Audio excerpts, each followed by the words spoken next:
नमस्कार, technical analysis course के इस 5th एपिसोड में आपका स्वागत है। लास्ट एपिसोड में हमने कुछ अलग अलग पैटर्न्स के बारे में बात की थी और इस 5th एपिसोड के साथ हम अब अलग अलग पैटर्न्स को डिटेल में समझेंगे। तो हम शुरुआत करेंगे रिवर्सल पैटर्न से।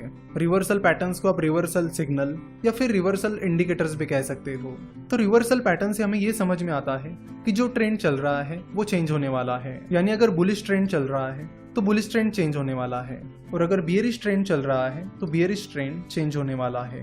तो रिवर्सल पैटर्न्स आपको बताते हैं कि ट्रेंड में चेंज होने वाला है। तो टेक्निकल एनालिसिस में रिवर्सल पैटर्न्स की तरह ही अलग अलग पैटर्न्स हैं जो आपको इंडिकेट करते हैं कि आगे क्या हो सकता है और उनकी मदद से फिर आप ट्रेडिंग कर सकते हो। तो रिवर्सल पैटर्न्स में आज हम अम्ब्रेला लाइंस के बारे में बात करेंगे। अम्ब्रेला लाइंस कुछ इस तरह दिखती है, बिल्कुल अम्ब्रेला की तरह। अम्ब्रेला लाइंस की बॉडी छोटी होती है और उनकी लोअर शैडो काफी लंबी होती है, उन्हें अपर शैडो नहीं होती। एक और बात जो आपको ऑब्जर्व करनी चाहिए वो ये कि अम्ब्रेला लाइन की जो लोअर शैडो है वो उसकी बॉडी के 2 से 3 गुना ज्यादा होती है। अम्ब्रेला लाइंस में 2 तरह के पैटर्न्स होते हैं, हैमर और हैंगिंग मैन। अगर कोई अम्ब्रेला लाइन डाउन ट्रेंड के दौरान आती है तो उसे हैमर कहते हैं और अगर कोई अम्ब्रेला लाइन अप ट्रेंड के दौरान आती है तो उसे हैंगिंग मैन कहते हैं। अम्ब्रेला लाइंस की खास बात यह है कि इनमें कलर मैटर नहीं करता कि वो ग्रीन कैंडल है या रेड कैंडल है। इसमें मेनली ये मैटर करता है कि वो अम्ब्रेला लाइन किस ट्रेंड के दौरान आई है। चलो तो शुरुआत करते हैं हैमर से और हैमर को डिटेल में समझते हैं। तो हैमर को आपको कैसे ढूंढना है? हैमर ढूंढने के 3-4 तरीके हैं। पहला है कि उस कैंडल की जो बॉडी है वो छोटी होनी चाहिए, उस कैंडल की जो अपर शैडो है वो नहीं होनी चाहिए या नहीं के बराबर होनी चाहिए। थर्ड थिंग है कि उस कैंडल की जो लोअर शैडो है वो उसकी बॉडी के 2 से 3 गुना ज्यादा लंबी होनी चाहिए और फोर्थ, वो कैंडल डाउन ट्रेंड में आनी चाहिए। अगर ये सारी कंडीशंस मिल जाती है तो उसे हम हैमर कहेंगे।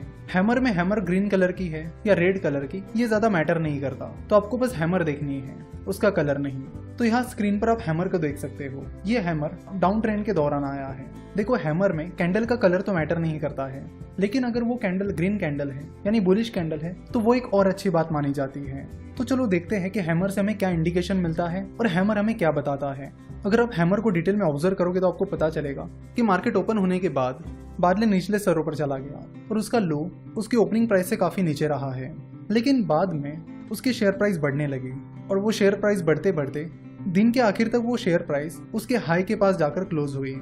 यानी इवन दो शेयर की प्राइस काफी निचले स्तरों पर चली गई थी, उसके बाद शेयर की प्राइस फिर से ऊपर आई और दिन के हाई के पास जाकर क्लोज हुई। तो इसका मतलब ये होता है कि बुल्स ने फिर से एंट्री की है।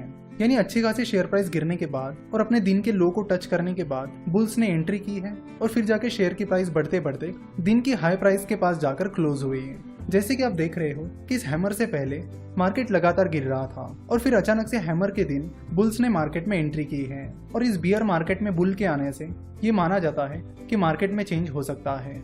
इसलिए हैमर को रिवर्सल पैटर्न कहा जाता है, क्योंकि हैमर आने के बाद शेयर की प्राइस के पैटर्न में चेंज आ सकता है और यहाँ पर ट्रेडर्स बाइंग अपॉर्चुनिटीज ढूंढ सकते हैं। ट्रेडर्स यहाँ से एक्सपेक्ट कर सकते हैं कि हैमर के बाद बुल फिर से मार्केट में एंट्री कर सकते हैं, जिसके बाद शेयर प्राइस बढ़ सकती है। देखो, आपको हैमर के पैटर्न की तरह अलग अलग कैंडल्स दिख सकती है, जैसे कि आप यहाँ पर देख सकते हो, लेकिन ये हैमर नहीं हो सकती क्योंकि इसमें हैमर की जो लोअर शैडो है वो उसकी बॉडी से 2 से 3 गुना बड़ी नहीं है। तो ये कंडीशन आप हमेशा याद रखिए कि हैमर की लोअर शैडो उसकी बॉडी से 2 से 3 गुना ज्यादा बड़ी होती है। तो हैमर हमें क्या इंडिकेट करता है? हैमर हमें इंडिकेट करता है कि आप उस शेयर को खरीद सकते हो, आप मार्केट में पोजीशन ले सकते हो। जिस दिन आपको हैमर बनता हुआ दिख रहा है आप उस दिन भी मार्केट में एंट्री ले सकते हो और उस शेयर को खरीद सकते हो, लेकिन ये चीज रिस्की हो सकती है। साथ ही दूसरी चीज आप ये कर सकते हो कि जिस दिन हैमर फॉर्म हुआ है उसके अगले दिन आप उस शेयर को खरीद सकते हो। चाहे आप जिस दिन हैमर फॉर्म हुआ है उस दिन उस शेयर को खरीद रहे हो या फिर नेक्स्ट डे उस शेयर को खरीद रहे हो, तो दोनों भी वक्त आपको एक चीज का ध्यान रखना होगा कि आपको स्टॉप लॉस जरूर लगाना होगा और वो स्टॉप लॉस आपका हैमर जिस दिन बना है उस दिन की जो लो प्राइस है वो रखना होगा।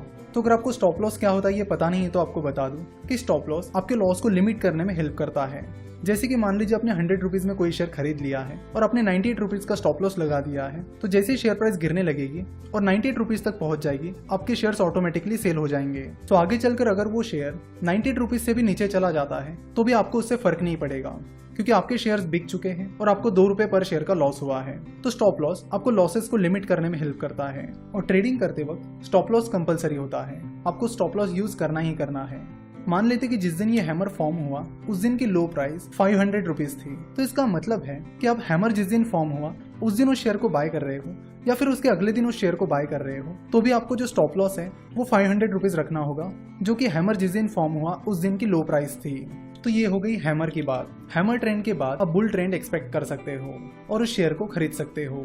देखो, कैंडलस्टिक के जो अलग अलग इंडिकेटर्स हैं वो हमें अलग अलग चीजें इंडिकेट करते हैं। तो जैसे आप धीरे धीरे सारे पैटर्न सीख जाओगे और मार्केट में ट्रेड करोगे तो आपको अपना भी कुछ एक्सपीरियंस आएगा, जिसको यूज करके आप कैंडल्स को अपने हिसाब से भी यूज कर सकते हो। जैसे कि अगर आपका एक्सपीरियंस आपको बोलता है कि जिस दिन हैमर फॉर्म हुआ है उस दिन खरीदना ज्यादा रिस्की होता है और जिस दिन हैमर फॉर्म हुआ है उसके अगले दिन खरीदना बहुत अच्छा साबित हुआ है, तो वो स्ट्रेटेजी आप फॉलो कर सकते हो। तो ये सारी चीजें धीरे धीरे एक्सपीरियंस के बाद आपको पता चलेगी। अब हैंगिंग मैन की बात करते हैं। हैंगिंग मैन अब ट्रेंड के दौरान आता है। दिखने में हैंगिंग मैन हैमर की तरह ही होता है और हैंगिंग मैन में भी उस कैंडल का कलर कौन सा है ये मैटर नहीं करता।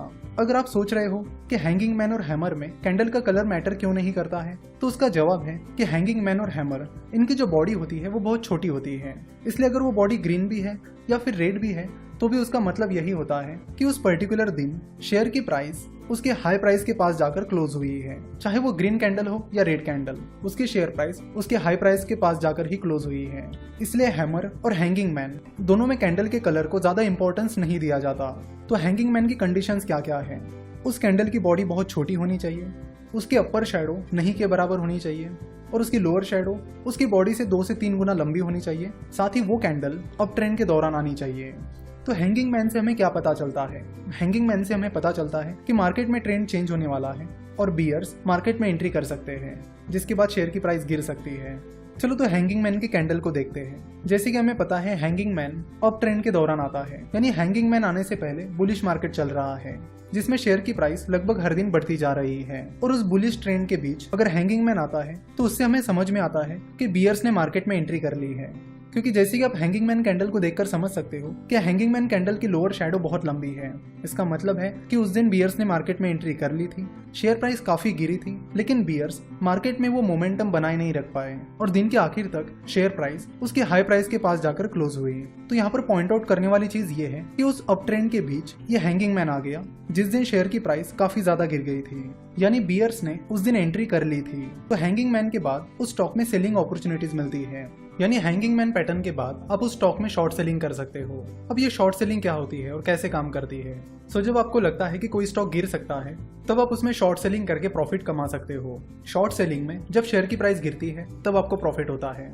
नॉर्मली हम देखते हैं कि जब आप शेयर खरीदते हो और उसे ऊंची प्राइस पर बेचते हो तब आपको प्रॉफिट होता है, लेकिन शॉर्ट सेलिंग में उसके उल्टा होता है, यानी जब शेयर की प्राइस गिरेगी तब आपको प्रॉफिट होगा। तो हैंगिंग मैन पैटर्न के बाद शॉर्ट सेलिंग की अपॉर्चुनिटीज तैयार होती है, क्योंकि हैंगिंग मैन पैटर्न ये इंडिकेट करता है कि वहां से आगे शेयर प्राइस गिर सकती है। तो जब हैंगिंग पैटर्न फॉर्म होता है तो उस दिन आप उस स्टॉक में शॉर्ट पोजीशन ले सकते हो या फिर आप उसके अगले दिन शॉर्ट पोजीशन ले सकते हो। अगेन स्टॉप लॉस लगाना कंपलसरी है और हैंगिंग मैन पैटर्न के बाद जो आप शॉर्ट पोजीशन लोगे उसमें आपका स्टॉप लॉस जिस दिन हैंगिंग मैन पैटर्न फॉर्म हुआ है उस दिन की हाई प्राइस रहेगी। तो हैमर और हैंगिंग पैटर्न दोनों भी एक दूसरे के अपोजिट है। हैमर पैटर्न के बाद उस स्टॉक में बाइंग अपॉर्चुनिटीज निकल कर आती है, वही हैंगिंग मैन पैटर्न के बाद उस स्टॉक में शॉर्ट सेलिंग अपॉर्चुनिटीज निकल कर आती है। हैमर में जो स्टॉप लॉस होता है वो जिस दिन हैमर फॉर्म हुआ है उस दिन की लो प्राइस होती है।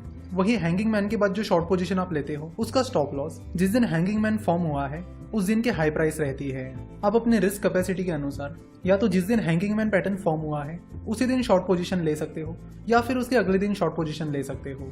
धीरे धीरे एक्सपीरियंस के बाद आपको पता चल जाएगा कि आपको क्या चीज ज्यादा सूट कर रही है। हैमर पैटर्न के बाद बुलिश ट्रेंड आएगा कि नहीं ये चेक करने के लिए आप एक और चीज कर सकते हो। अगर आप बहुत कम रिस्क लेना चाहते हो तो आप ये चीज कर सकते हो कि हैमर के अगले दिन की क्लोजिंग प्राइस को आप हैमर जिस दिन फॉर्म हुआ है उस दिन की क्लोजिंग प्राइस से कंपेयर कर सकते हो। अगर हैमर जिस दिन फॉर्म हुआ है उसके अगले दिन की क्लोजिंग प्राइस हैमर के दिन की क्लोजिंग प्राइस से ज्यादा है तो उससे हमें और एक इंडिकेशन मिलेगा कि मार्केट सही में ऊपर की ओर जा रहा है।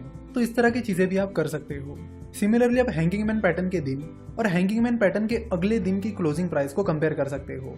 अगर हैंगिंग मैन जिस दिन फॉर्म हुआ है उसके अगले दिन की क्लोजिंग प्राइस जिस दिन हैंगिंग मैन फॉर्म हुआ है उस दिन की क्लोजिंग प्राइस से कम है तो उससे आप पता कर सकते हो कि बेयरिश ट्रेंड सही में शुरू हो रहा है। तो इस तरह के कंफर्मेशन कॉल्स भी आप ले सकते हो। आशा करता हूं कि आपको हैमर और हैंगिंग मैन ये दोनों भी पैटर्न अच्छे से समझ में आए होंगे। तो आपको पता चल गया होगा कि हैमर और हैंगिंग मैन पैटर्न को कैसे इस्तेमाल किया जाता है, वो क्या इंडिकेट करते हैं और उन पैटर्न्स के बाद हमें कौन सी पोजीशन मार्केट में लेनी चाहिए। नेक्स्ट एपिसोड में हम ऐसे ही और पैटर्न्स के बारे में बात करेंगे जिनसे आपको अलग अलग इंडिकेशंस मिलेंगे और मार्केट में पोजीशन लेने की अपॉर्चुनिटीज मिलेगी। आशा करता हूँ कि आपको आज का ये एपिसोड पसंद आया होगा। हमसे जुड़े रहने के लिए आप हमें फेसबुक, ट्विटर और इंस्टाग्राम पर फॉलो कर सकते हो। हमसे जुड़े रहने के लिए आपका बहुत बहुत धन्यवाद।